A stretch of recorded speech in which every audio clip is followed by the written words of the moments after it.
Well, hi guys. I've had a couple of VRs for the competition here, and the 700 sub competition, and a few comments in the box concerning the question, what would you like to see more of on my channel? And the main answer seems to be at the moment is more tips and tricks for, like, you know, budding knife makers, new knife makers, or whatever, or even experienced knife makers, because the good thing is that we all tend to do things differently, and so even someone with experience can possibly learn from what I'm doing, and I can sure as hell learn from, you know, other people. So it's great. It's really nice to see. So and also a lot of the techniques that you take for granted, you know, you do it. It's just a matter of course. You get a blank, you step up to the grinder, you do it a certain way. You take it for granted, but you know, other people might not know this. It might not be sort of common knowledge. So it's good to share. It's good to talk. So yeah, right now this is just going to be a quick one on surface grinding. My blanks, I'll do it with a shiv.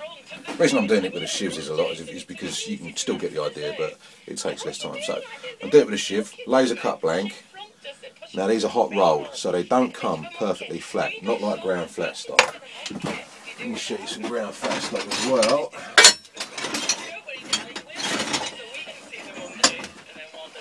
Chunks of stuff in.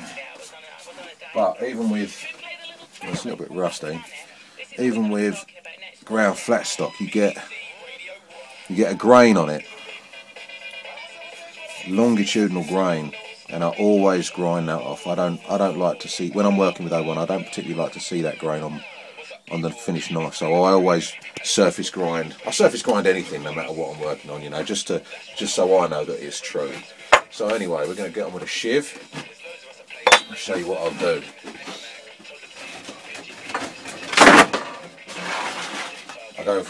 I use the same belt selection whether I'm surface grinding or grinding the bevels or anything. I use quite a limited belt selection. I like it that way. I don't like using 7 or 8 different belts. I don't believe that there's a need for it. So I always start with a 36 grit, coarse grit. Now this isn't brand new and it isn't worn, but it's still got teeth on it. The reason being, if you use a brand new one, because you're hitting them right angles all the time, you'll strip the teeth straight off it. Okay, and it's considering what you're only doing is just surface grinding, it's a waste. But then if you use a worn one, you end up with like a mirror finished polish, but with really deep lines in it, because basically it's not sharp enough to give you an even finish, but it's got chunks in it which will still rip into the steel. So like I say, it gives you quite a horrible sort of finish, which takes a lot of work to get out. So still got teeth on it.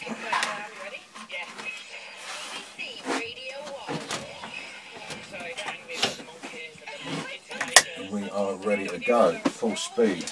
Before I put my respirator on, this is how I hold on to the steel.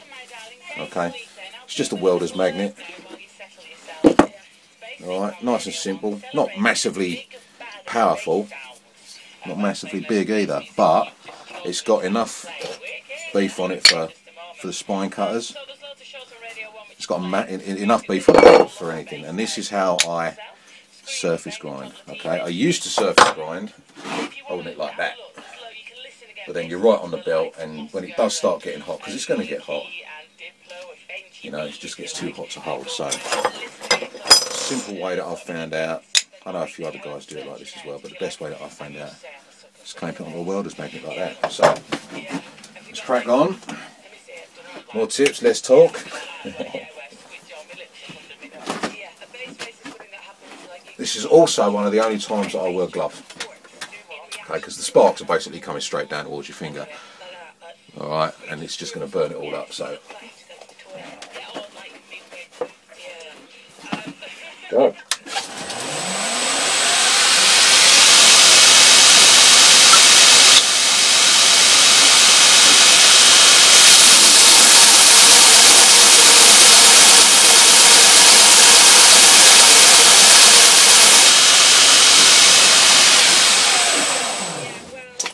So you can already see the inconsistencies in the metal.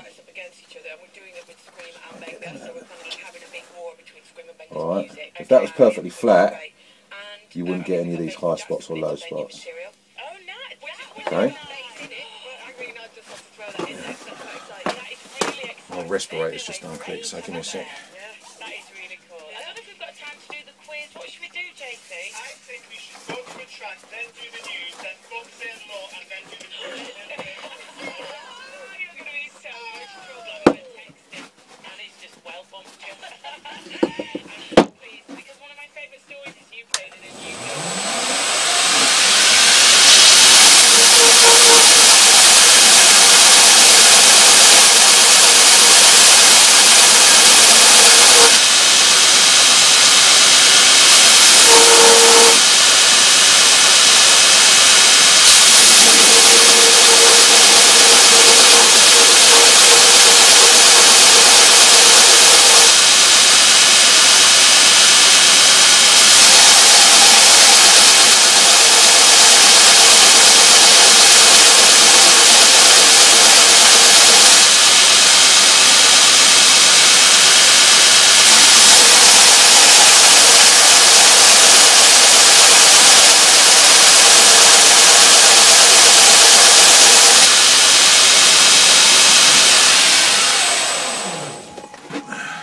go, it's getting better. Now the temptation is, even though all this is ground,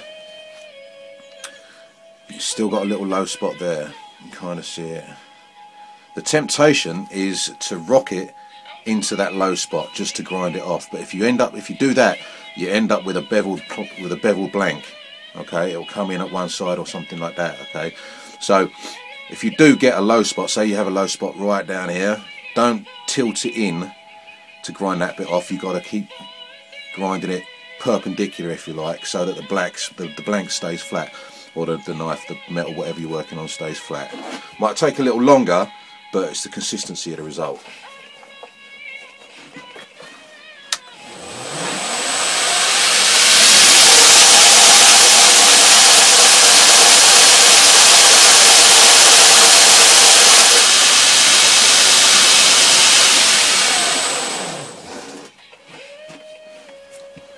There you go.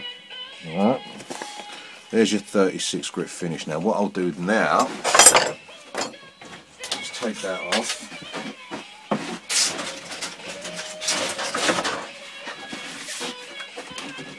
Put on an 80 grit.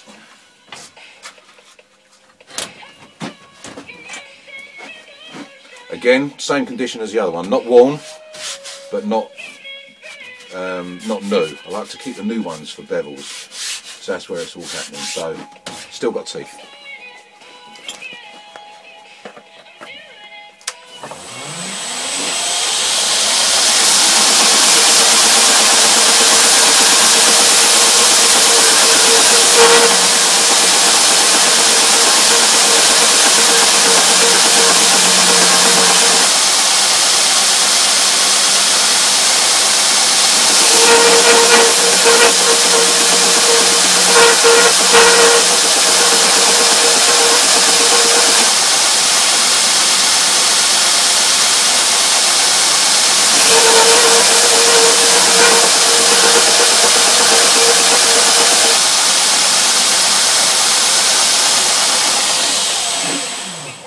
Okay, now you can see that's a finer brush finish on there.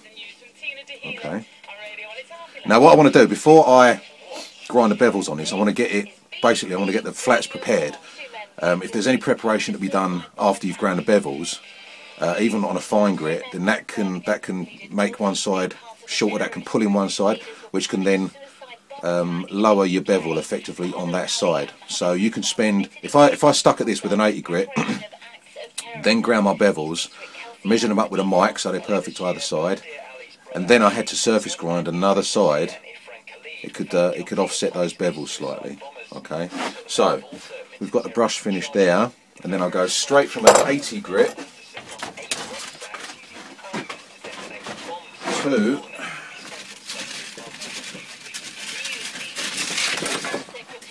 an A45 Trizak, which is effectively a 400 grit, or the equivalent to a 400 grit.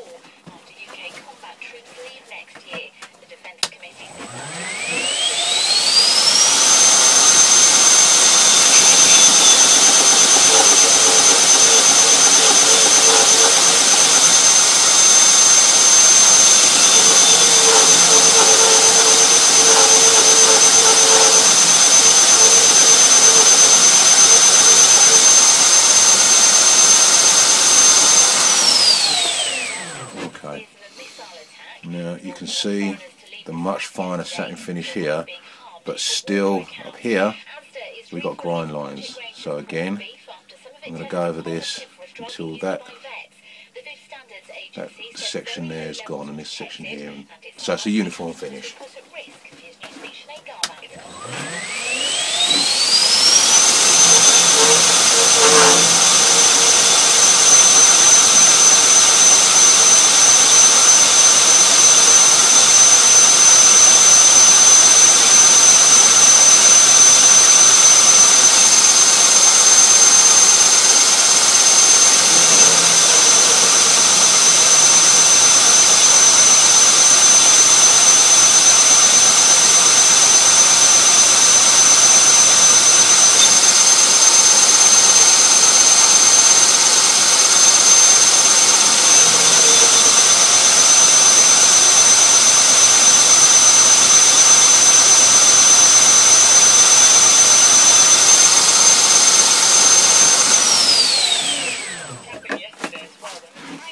Okay. Now the reason I haven't been quenching this is because basically this stock is so thick, it's like 6mm thick, that the heat's dissipated before it'll even get a chance to overheat or change colour. But there we can see beautiful satin finish. And that's not as fine as I go a lot finer than that on the bevels. Well, I'll cover that another time. But this is the finest finish that I like to get before it's acid and stone washed.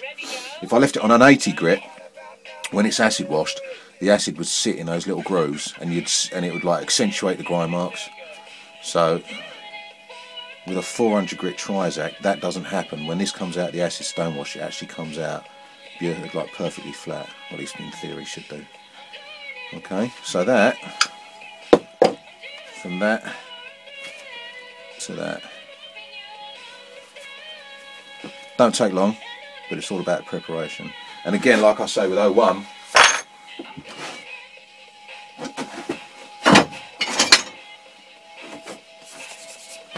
surface rust on this, but if you can see, there you go, you can see the grind lines going this way. That's where they surface finish it.